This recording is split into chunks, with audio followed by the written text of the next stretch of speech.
आइए अतुल सर हमारे साथ हैं और वो बता भी रहते हैं इस दिवाली से अगली दिवाली तक वो अच्छी उम्मीद कर रहे हैं बाजार में तेजी की, और 30,000 के टारगेट है, लेकिन सब कुछ नहीं चलेगा, कुछ सेक्टर चलेंगे। तो वो कौन से सेक्टर्स होंगे, कहाँ आपको लगता है निवेश के मौके बनेंगे अतुल सर इस दिवाली पर? अनिल, देखिए, मैं एक मोमेंटम इन्वेस्टर हूं, तो मेरी कोशिश ये रहती है कि जो सेक्टर्स में मोमेंटम है हम उसमें पार्टिसिपेट करें। तो अगर आज आप देखेंगे मार्केट शायद 2% या करीब होगा, लाइफ टाइम हाई के करीब, बहुत दूर नहीं है। बट कौन से सेक्टर्स है जहां पे स्ट्रेंथ दिख रहा है? सबसे ज्यादा जो अर्ली ब्रेकआउट्स हैं, जहां पे सबसे पहले सेक्टर ब्रेकआउट हुए हैं, वो है बैंक्स और फाइनेंशियल्स।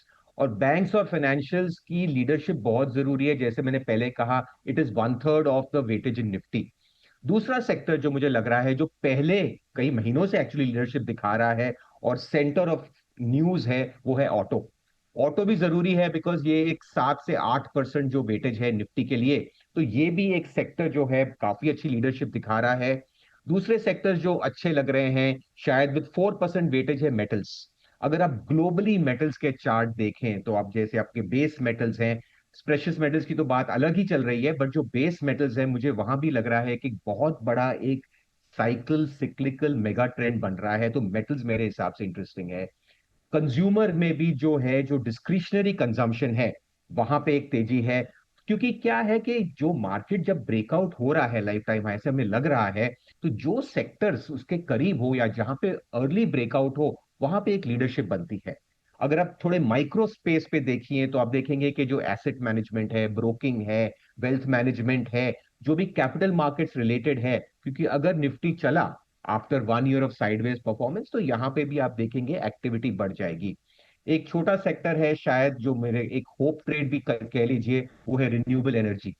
वहां भी छोटी कंपनीज हैं। मुझे लग रहा है कि ये भी एक बहुत बड़ा सेक्टर उभरेगा, क्योंकि अगर आप ग्लोबल मार्केट्स देखें तो एक एनर्जी एक बहुत बड़ी थीम बन रही है, क्योंकि इनका लिंक है डेटा सेंटर्स, और जहां पे उनकी एनर्जी नीड्स होगी, तो मुझे लग रहा है एक रिन्यूएबल एनर्जी स्पेस आएगा, जो एक बहुत बड़ा मेगा ट्रेंड प्ले आउट कर रहा है। ये काफी सालों से प्ले आउट कर रहा है डिफेंस।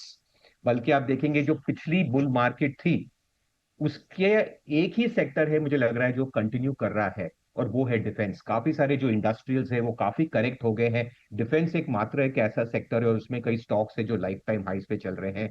तो मुझे लग रहा है ऐसे काफी सारे थीम्स हैं, लीडरशिप आ रही है। बट फ्लिप साइड पे दो तीन ऐसे भी बड़े सेक्टर हैं जो बहुत बड़े हाथी हैं इस निफ्टी में वेटेज के हिसाब से, जहां पे अंडर परफॉर्मेंस आ रही है। खासकर आईटी। आज आप देखिए, आईटी इंडेक्स भी almost 23% from life time high है। हाँ, अगर आप कॉन्ट्रेरियन इन्वेस्टर हो या वैल्यू पिक करना चाहते हो, तो शायद आपको यहां देखना पड़ेगा, बट यहां पे मोमेंटम नहीं है। दूसरा है एफएमसीजी, उसका भी वेटेज है। तो मेरे हिसाब से कि कई सेक्टर्स में आप लीडरशिप देखेंगे, कहीं में लैग देखेंगे। और अगर मोमेंटम आप खेलना चाहते हैं, विच इज माई स्टाइल, तो मैंने आपको एक लिस्ट दे दी है कौन से सेक्टर्स और थीम्स में पार्टिसिपेट करने के लिए। बिल्कुल, और बहुत ही बेहतरीन सेक्टर अतुल सर आपने दिए हैं, जिनमें काफ़ी में सेक्टर्स ऐसे जिसमें आपके और मेरे विचार काफ़ी मिल रहे हैं, जैसे कि बैंक्स, एनबीएफसी, रिन्यूएबल एनर्जी। ये इंटरेस्टिंग सेक्टर आपने बताया, क्योंकि जनरली इस तरह के सेक्टर्स पर लोगों की नज़र कम पड़ती है, लेकिन पैसा वहीं बनता है। ऑटो और कंजम्पशन काफ़ी मजबूत रहेंगे, डिफेंस मजबूत रहेंगे। ये काफ़ी ज़बरदस्त सेक्टर्स हैं। सिर्फ एक शायद मेटल्स पर आपकी और मेरी राय अलग है, लेकिन बाकी सारे सेक्टर्स हमारी सोच बिल्कुल मिलती जुलती दिख रही है। लेकिन एक और चीज़ जो हमारे दर्शक जानना चाहते हैं, और आपकी बड़ी गहरी पकड़ भी है, गोल्ड सिल्वर पर। इस पर किस तरह का व्यू है, क्या करना चाहिए? देखिए, ये एक बहुत, गोल्ड और सिल्वर ऐसा है कि बस ये डिकेडल मूव्स होते हैं। ये कई 10-10 साल ये कुछ करते नहीं है, 10-15 सौ, और फिर 1-2 साल में कर जाते हैं। मगर आप हिस्ट्री देखिए गोल्ड की, ये है एक, जो बोलते हैं करेंसी ऑफ, जहां पे अनसर्टेनिटी होती है। तो दुनिया में जब भी अनसर्टेनिटी होती है, देखिए, ये एसेट्स का आप कोई फेयर वैल्यू लगा नहीं सकते हैं, इनकी कोई अर्निंग नहीं होती है। ये एक डिफॉल्ट ट्रेड सा होता है। तो जब भी वर्ल्ड में अनसर्टेनिटी होती है, तो लोग गोल्ड, सिल्वर, प्रेशियस मेटल्स, अभी क्रिप्टो भी एक ऐसा प्ले है। तो मुझे लग रहा है कि शॉर्ट टर्म में ये अगस्त से तो एक माइंड ब्लोइंग जो है गोल्ड में मूव आई है, ऑलमोस्ट $1,000 की है। तो एक पैराबोलिक मूव मुझे लगता है शॉर्ट टर्म में सस्टेन करना बहुत मुश्किल है, ये पेस करना बहुत मुश्किल है। तो शॉर्ट टर्म में आई विल बी कॉशियस। अब यहाँ पे मुझे नहीं लगता कि चढ़ के करना चाहिए। इसमें करेक्टिव होगा या टाइम वाइज या प्राइस वाइज, वो टाइम बताएगा। But the important part is कि ये नहीं है कि ये एसेट क्लास खत्म हो गया है।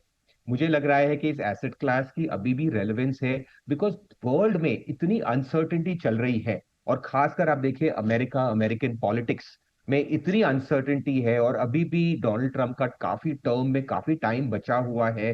तो इस हिसाब से मुझे लग रहा है कि दुनिया में एक जियोपॉलिटिकल अनसर्टेनिटी रहेगी। As long as geopolitical uncertainty रही, एक लोग ऑल्टरनेटिव एसेट क्लास रखेंगे। उसमें आपका गोल्ड आता है, सिल्वर आता है, क्रिप्टो आता है। बट शॉर्ट टर्म में जो पैराबॉलिक मूव है वो देख के मैं फिलहाल तो इसमें एडिशन का सुझाव नहीं देता हूं। बल्कि अगर आपने पार्टिसिपेट किया है तो थोड़ा एक ट्रेलिंग स्टॉप लॉस रखिए, बिकॉज ये काफी फास्ट कमोडिटीज है, इनमें करेक्शन शार्प होते हैं। So short term cautious, but मुझे लगता है कि इन टाइम्स ऑफ अनसर्टेनिटी ये काफी एक इमर्ज हो रही है as a major asset class. बिल्कुल ठीक बात है। तो बहुत ही इंटरेस्टिंग आपने बताए हैं सारे के सारे इन्वेस्टमेंट के मौके और आगे के लिए बाजार का आउटलुक। 30,000 का निफ्टी, और बिल्कुल सर वादा है 30,000 के निफ्टी आने पर एक बार फिर से आपके साथ, ऑफ कोर्स उसके पहले भी, लेकिन उसमें ज़रूर एक बहुत ही बेहतरीन क्यों शो नहीं। में आप और हम साथ साथ करेंगे, और तब आगे का आउटलुक भी लेंगे। आज विशेष मौके पर जुड़ने के लिए सर आपका बहुत बहुत आभार, थैंक यू। दिल से धन्यवाद, शुक्रिया, और एक बार फिर से आपको नए साल की बहुत बहुत शुभकामनाएं।